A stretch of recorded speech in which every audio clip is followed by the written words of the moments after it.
రాత్రి సమయంలో ఈ ధరణిపై అవతరిస్తారు. రోజువారీ 12 గంటల రాత్రి కాదు, శివరాత్రి అంటే అనంతమైన రాత్రి. అజ్ఞానం అనే రాత్రిలో ఎప్పుడైతే మనుషులు తమను తాము మర్చిపోయి వికారాలకి వశీభూతమవుతారో, దుఃఖాలకు అశాంతికి గురి అవుతారో, అప్పుడు పరమాత్మని పిలుస్తారు. హే ప్రభు, మాకు శాంతినివ్వండి, మాకు సుఖాన్నివ్వండి, మాకు శక్తిని నింపండి, మాకు జ్ఞానాన్ని ఇవ్వండి అని పిలుస్తారు. కాబట్టి శివరాత్రి యొక్క సంకేతం, ఎప్పుడైతే ప్రపంచమంతా అజ్ఞానం అనే చీకట్లో ఉంటుందో ఆ సమయంలో పరమాత్మ వచ్చి ఈ రాత్రిని పగలుగా చేస్తారు. కాబట్టి శివరాత్రి అంటే శివ పరమాత్మ అజ్ఞానం అనే రాత్రిలో అవతరించి ఈ మొత్తం ప్రపంచాన్నంతా మారుస్తారు. శివ అంటేనే కళ్యాణకారి, శివ అంటేనే సత్యం, శివ అంటేనే సుందరం. ఆ శివ పరమాత్మయే మన సర్వాత్మలందరికీ పరంపిత. వారు ఈ సృష్టిలోకి వచ్చి ప్రపంచాన్ని పరివర్తన చేస్తారు. దీనికోసమే బ్రహ్మతనువును ఆధారంగా తీసుకుంటారు. ఎందుకంటే శివ పరమాత్మ నిరాకారుడు, వారు జ్యోతిబిందు స్వరూపుడు, కళ్యాణకారి. మరి ఏ విధంగా కళ్యాణం చేయగలరు? ఏదో ఒక శరీరంలో ప్రవేశించి వారి ముఖాల విందం ద్వారా జ్ఞానాన్ని ఇస్తారు. వారు ఎవరి శరీరంలో అయితే ప్రవేశిస్తారో వారికి ప్రజాపిత బ్రహ్మ అని పేరు పెడతారు. బ్రహ్మని రచయిత అని అంటారు. ఎప్పుడైతే ప్రపంచం ఘోర కలియుగం అవుతుందో అప్పుడు బ్రహ్మ ద్వారా కొత్త సృష్టి యొక్క రచన చేస్తారు. దీన్ని మనం సత్యయుగము అంటాం. శివరాత్రి అమావాస్య కంటే ఒక రోజు ముందు వస్తుంది. అది పూర్తిగా చీకటితో కూడుకున్న రాత్రి. పరమాత్మ ఈ సృష్టిపై ఘోర చీకటి సమయంలో అవతరిస్తారు. అంటే మహావినాశనం కంటే ముందు. ఎప్పుడైతే నలువైపులా అజ్ఞానం అనే అంధకారం ఉంటుందో బ్రహ్మతనువులో ప్రవేశించి జ్ఞాన ప్రకాశాన్ని మొత్తం ప్రపంచమంతా వ్యాపిస్తారు. దాని స్మృతి చిహ్నమే ఈ శివరాత్రి. శివ అవతరణ అంటేనే అజ్ఞాన రాత్రిలో శివ పరమాత్మ అవతరించి అజ్ఞానాన్ని దూరం చేసి జ్ఞాన ప్రకాశాన్ని వ్యాపిస్తారు. ఈ ప్రపంచాన్ని సుఖమయంగా చేస్తారు. సత్యయుగాన్ని తయారు చేస్తారు. శివరాత్రి రోజు చాలా వ్రతాలు, ఉపవాసాలు పెట్టుకుంటారు. జాగరణ కూడా చేస్తారు. వాస్తవానికి ఈ ఉపవాసం యొక్క అర్థం సమీపంగా ఉండండి అని. ఎవరికి? పరమాత్మకు. పరమాత్మకు సమీపంగా ఉంటూ రోజంతా వారి స్మృతిలోనే ఉంటూ పవిత్రంగా యోగిగా అవ్వడమే ఉపవాసం. వికారాల నుండి మనల్ని మనం ముక్తి చేసుకునేందుకు ఒక దృఢ సంకల్పం చేయడమే జాగరణ. ఇలాంటి జాగరణ తప్పకుండా చెయ్యాలి. ఎందుకంటే ఈ వికారాలే దుఃఖము, అశాంతికి కారణం. ఇవే ప్రపంచంలో ఘోరమైన పాపాన్ని పెంచుతున్నాయి. వికారాలన్నింటికీ మూల ఆధారం దేహాభిమానం. ఈ దేహాభిమానమే కామం, క్రోధం, లోభం, మోహం, అహంకారం అనే వికారాలను ప్రపంచంలో ప్రేరేపిస్తున్నాయి. జ్ఞానసూర్యుడైన శివ పరమాత్మ ఉదయించినప్పుడు అజ్ఞానం అనే చీకటి సమాప్తమవుతుంది. జ్ఞాన ప్రకాశం ప్రతి ఆత్మకి ప్రాప్తిస్తుంది. ఇంకా అందరి జీవితాల్లో సుఖశాంతులు నిండుతాయి. ఇప్పుడు నడుస్తున్న యుగము సంగమ యుగం. సంగమ యుగం అంటే కలియుగం అనే రాత్రి యొక్క అంతిమము, సత్యయుగము అనే పగలు యొక్క ఆరంభం. ఎలా అయితే రాత్రి అనే ఘోర చీకటి సమాప్తమవుతూ పగలు మొదలవుతూ ఉంటుందో అలాగే ఇది కూడా అనంతమైన పగలు, రాత్రి. ఇప్పుడు నడుస్తున్న ఈ సంగమయుగంలోనే శివ పరమాత్మ వచ్చి ప్రపంచాన్ని పరివర్తన చేస్తారు. మరి ఎన్ని జయంతిలు జన్మదినాలు జరుపుకున్నా వాటన్నిటికీ ఆధారం ఈ శివ జయంతి, శివరాత్రి. శివ పరమాత్మ అజ్ఞానం అనే చీకటిని సమాప్తం చేసి జ్ఞాన ప్రకాశాన్ని తీసుకొస్తారు. శివ పరమాత్మ కళ్యాణకారి, పరంజ్యోతి. వారికంటూ ఎటువంటి శారీరక ఆధారం లేదు. వారు మన ఆత్మల వలె జనన మరణ చక్రంలోకి రారు. స్వయంగా శివ భగవాన్ వాచ,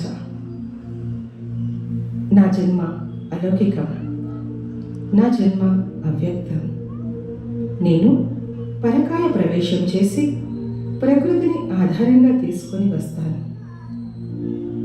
ఈ జ్ఞానం అనే ప్రకాశాన్ని అందిస్తాను. అప్పుడు ఈ ప్రపంచం మళ్ళీ తిరిగి సత్వప్రధానంగా, సుఖమయంగా అవుతుంది. ఈ సృష్టి మళ్ళీ దేవీ దేవతా ప్రపంచంగా మారుతుంది. ఇదే శివరాత్రి యొక్క సంకేతం. ఇప్పుడు అజ్ఞాన చీకటి దూరమై జ్ఞానం అనే ప్రకాశం ఈ ప్రపంచంలోకి వస్తుంది. కాబట్టి ఇప్పుడు మనమంతా సంతోషంతో శివరాత్రిని జరుపుకుందాం. ఒకవేళ జాగరణ చేయాలి అనుకుంటే వికారాలతో జాగరణ చేయాలి. ఏ వికారాలు కూడా జీవితంలోకి రాకూడదు.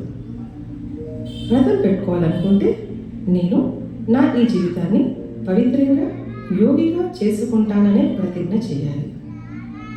ఉపవాసం అంటే పరమాత్మ సాంగత్యంలో, సమీపంలో ఉండాలి. వారి స్మృతిలోనే ఉండాలి. అప్పుడే ఈ జీవితం పవిత్రంగా, యోగిగా అవుతుంది. మన జీవితం అప్పుడే సార్థకమవుతుంది. అప్పుడే పరమాత్మ శక్తితో అనేక జన్మలు సుఖశాంతులతో నిండుగా ఉంటాయి. ఇదే పరమాత్మ ఆత్మలైన మనందరికీ ఇచ్చేటువంటి సత్యమైన వరదానం. మరి మనమంతా ఈ విధంగా శివుడి యొక్క అవతరణను జరుపుకుందాం. వారి యొక్క సత్యమైన జన్మదినాన్ని జరుపుకుందాం. ఈ కలియుగి ప్రపంచం సమాప్తమే, సత్యుగి ప్రపంచం రాబోతుంది అన్న సంతోష సంబరాన్ని జరుపుకుందాం. ఓం శాంతి. ఓం శాంతి. ఈ శివరాత్రి రోజు మనం శివ పరమాత్మకు సమీపంగా ఉండే ఉపవాసాన్ని చేస్తూ మనలోని బలహీనతలు, వికారాల విషయంలో జాగరణ అంటే జాగృతిలోకి వచ్చి వాటిని దూరంగా చేసుకునేందుకు దృఢ సంకల్పం అనే వ్రతం చేద్దాం. ఇదంతా మనం ఇప్పుడు రాజయోగ అభ్యాసంతో అనుభూతి చెందుతాం. దానికోసం ముందుగా మీరు మీ మనసును కొన్ని క్షణాల కోసం అన్ని విషయాల నుంచి పక్కకు మళ్లించి మురుగటి మధ్యలో ఉన్న జ్యోతిర్బిందు ఆత్మపై ఏకాగ్రం చెయ్యండి. ఇప్పుడు వినబోయే సంకల్పాలను మనసుతో అనుభూతి చెందే ప్రయత్నం చేయండి. నేను ఈ శరీరంలో బురుకుటి మధ్యలో నివసిస్తున్న జ్యోతిర్బిందు ఆత్మను. వాస్తవానికి నాకు శాంతి, శక్తి, ప్రేమ, జ్ఞానం, పవిత్రత, సంతోషం అంటే చాలా ఇష్టం. ఈ గుణాలన్నీ నా స్వధర్మం. కానీ కొన్నిసార్లు నేను కోపం, చికాకు, భయం, చింత అనే బలహీనతలకు వశమై శక్తిహీనమవుతున్నాను.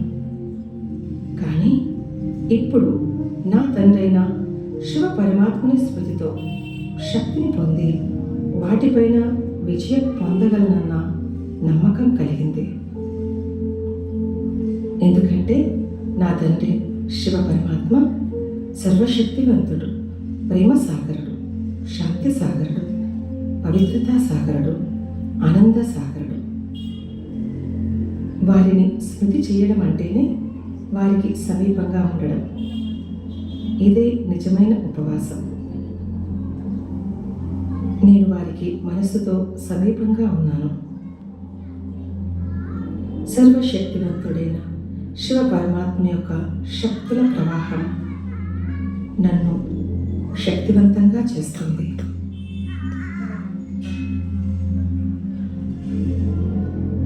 నా తండ్రైన సర్వశక్తివంతుడి నుంచి వస్తున్న ఈ శక్తుల ప్రవాహం యొక్క ప్రభావం నాలో ఎంతైతే నిండుతూ ఉందో అంతంతగా నేను ఈ వికారాలు బలహీనతల నుంచి ముక్తి అవుతున్నాను. ఇంకా నా తండ్రి నుంచి వస్తున్న శక్తితో నాలో ప్రేమ, శాంతి, శక్తి, పవిత్రత నిండుతున్నాయి. ఇప్పుడు నేను ఒక పవిత్రమైన ఆత్మను, ఒక శాంతియుతమైన ఆత్మను అన్న అనుభూతిని పొందుతున్నాను. ఈ అనుభూతి పొందడమే జాగృతి. ఇదే నిజమైన జాగరణ. ఇక ప్రతిరోజు ప్రతి క్షణం శివ పరమాత్మకు మనసుతో సమీపంగా ఉండే ఉపవాసం చేస్తానని దృఢ సంకల్పం చేస్తున్నాను. ఈ దృఢ సంకల్పమే నిజమైన వ్రతం. ఈ విధంగా నేను జన్మంతా శివరాత్రి అంటే శివ జయంతిని జరుపుకుంటూ నాలోని అజ్ఞానాన్ని దూరం చేసుకుంటూ జ్ఞానసూర్యుడైన పరమాత్మ అందించే జ్ఞాన ప్రకాశంతో నా జీవితాన్ని సుఖశాంతిమయంగా చేసుకుంటూ అందరి జీవితాల్లో సుఖశాంతులు నింపుతాను. ఓం శాంతి.